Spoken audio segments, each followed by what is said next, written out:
us that are on the new council and myself being new, but I can assure you that we are cooperating.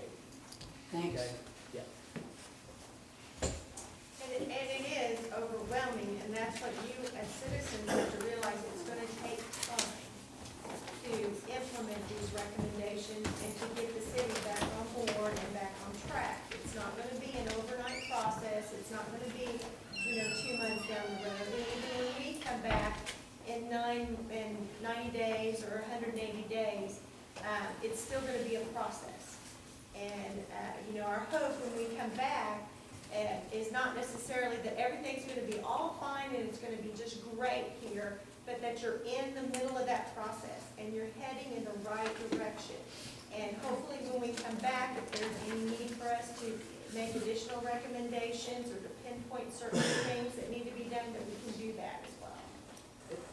If I may, I think it's important to understand too, and based upon your question and the answer, a criminal investigation into where these missing funds have gone is not going to solve the problems. And neither is it going to solve the problems, nor is it going to put all the funds that Lanagan needs to operate back into the city. I fully understand that. Yeah, and it's important, just to, from my point of view, to support the auditor's position, it's important for us as an administration, Mr. Marsh and the other city council members, and the citizens of Lanagan to ensure that those things happen so that we can get back on our feet and solve these problems. There might be restitution if there's a criminal case and someone's found guilty of stealing these funds, or someone knows where they are. There might be an ability to get that person and get money from them, but those things are down the road. The problem needs to be fixed, just as she said, at the bottom level, financial accounting and proper procedures. And I have full faith in this new group that that's going to happen. And I hope that I expressed that whenever I said that these people have answered the questions, but I would also like to say this. If one just sits and goes backwards, that's not going to get this taken care of. You can't think about it in the past.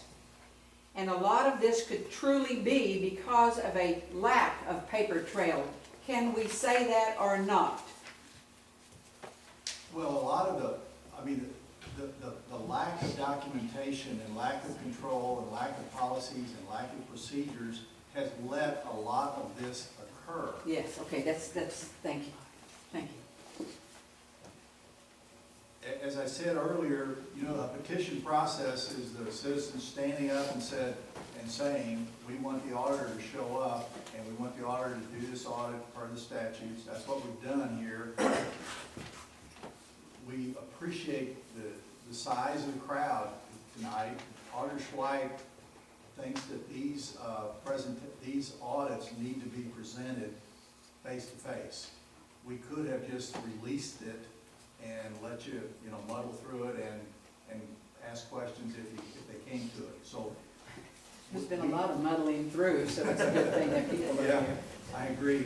But he places, Tom Schweik places enough importance on this thing that he sends a couple of us out of Jefferson City. It's not a quick trip. We're happy to be here, and we're happy to have the auditor with the boots on the ground. Candy was here, working on it. Her supervisor out of Springfield is here. We are here to help the city as best we can solve some of these problems, but we don't have the answers in all cases. But this is a great responsibility for the people, the council, and in particular, the city clerk.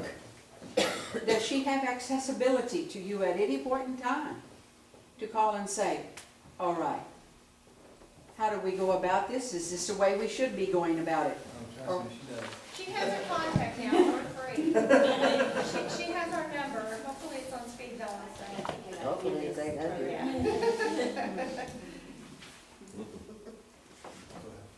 Yeah, just to address some of these things, really, I don't know if we've stated this before, I think we may have at some point in time, but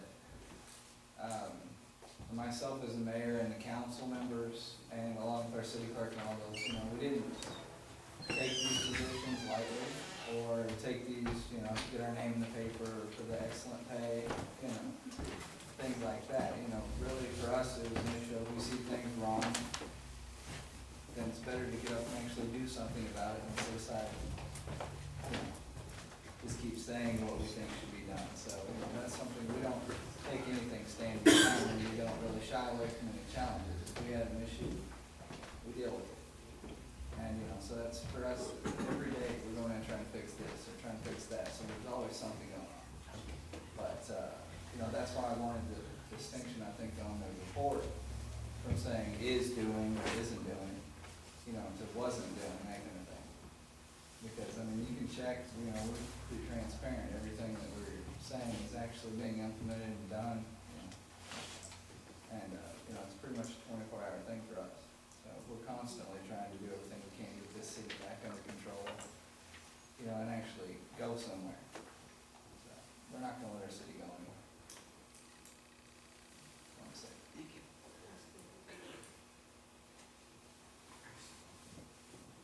Any other questions? I'm like, if I can go back. Okay, we have one more back there. Go ahead, ma'am.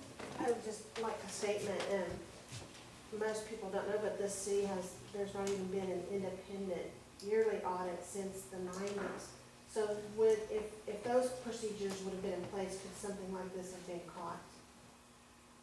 Could have been, but you know, if you find an auditor who says, we would have caught all of that had we done the financial audit, that's probably not accurate. Now, we do make a recommendation that the city have an annual financial audit, and the city has agreed to look, I don't think agreed to actually sign the paper and get it done, but they have agreed to pursue that option. Well, they will have to have an annual audit to get funding for the water system, and that's what Mr. Durham had been trying to do for Right. several years already. That- That's something that I don't think most people know, that this has not been something that's just happened within the last 2 years. It's been happening for a long time.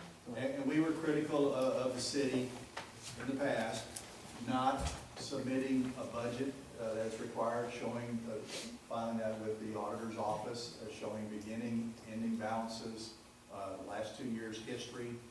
That wasn't done. We didn't cover that here this evening, but that's one of the findings as well. So if that were pursued, it's going to go a long way to alleviating some of the problems. You had something else to say, Mayor? No. Oh, Oh, I'm sorry. I just wanted to make a comment too, since there's people here. The court also had an audit and has implemented everything that was recommended to the court too. So everybody's on board to make things right. We've got a great court, a municipal court group, we've got a great group of councilmen, and everybody's on board to take the auditor's recommendations and can pick things back up and bring it back to where it needs to be. I might say, and maybe in closing, Spence and I and Kendi and Donna are paid to be here. That's our job. Some folks, it's their job, but they're not being paid to be here. The mayor, the alderman, the cemetery board representatives. So I appreciate your volunteer efforts to make it a better place to live. Thank you very much. Yes. If there aren't any other questions, we'll say this presentation is completed. Once again, if in the future you run across, I wish I would have asked about X, don't hesitate to contact us either through the Springfield office, through the Jefferson City office. We're on the website. You can go there and pick it up and shoot us an email, phone us, whatever. We'd be happy to reply to your questions and comments. Thank you for showing up tonight. We appreciate you being here. Thank you so much.